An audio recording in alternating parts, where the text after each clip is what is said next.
কোনো এক রাত আকাশ যখন কাঁপে, ফেরেশতারা নেমে আসে দলে দলে। কদর রাতে মানুষের ভাগ্য লিখে দেওয়া হয়, কে বাঁচবে, কে মরবে, কে হবে গরিব আর কে হবে ধনী। এই রাতের গোপন রহস্য জানলে আপনি এক মুহূর্ত দেরি না করে এবাদতে ফিরে আসবেন। আজ আমরা জানব সেই রহস্যময় কথা যেটা বদলে দিতে পারে আমাদের জীবন। শবে কদর আরবি ভাষায় বলা হয় লাইলাতুল কদর, অর্থাৎ সম্মানিত রাত। এই রাতের গুরুত্ব আল্লাহ তাআলা স্বয়ং তুলে ধরেছেন একটি পূর্ণাঙ্গ সূরা, সূরা আল কদর। আমি এই কোরআন নাজিল করেছি শবে কদরে। এই রাতে নাজিল হয়েছে কোরআনের প্রথম আয়াত হেরা গুহায় মহান রাসূল সাল্লাল্লাহু আলাইহি সাল্লামের বুকে। শবে কদর হলো 1000 মাসের চেয়ে উত্তম। এক রাতের ইবাদত 83 বছর 4 মাসের ইবাদতের সমান। এটা এমন এক সুবর্ণ সুযোগ যা মুমিনের জন্য পূর্ণ জন্মের মতো। এই রাতে কেউ যদি একটুখানি চোখের পানি ফেলতে পারে আল্লাহর ভয়, তাকে জান্নাতের পথ দেখাতে পারে আল্লাহ। এই রাতে কি হয়, ফেরেশতারা কেন আসে? শবে কদরের রাতে ফেরেশতারা আল্লাহর আদেশ নিয়ে পৃথিবীতে অবতরণ করে।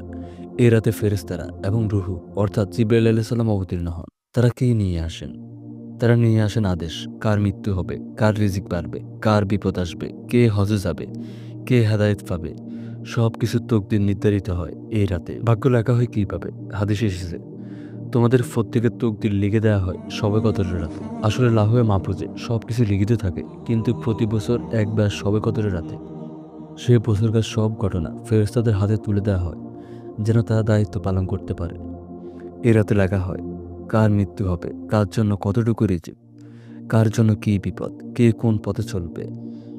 এখন আপনি বুঝতেই পারছেন এই রাতকে অবহেলা মানে নিজের ভবিষ্যতের অজ্ঞতা। কখন হয় শবে কদর? রাসূল সাল্লাল্লাহু আলাইহি সাল্লাম বলেন, তোমরা শবে কদরকে রমজানের শেষ 10 রাতে বিজোর রাতগুলোতে খোঁজ করো, মানে 21, 23, 25, 27 বা 29 রমজান।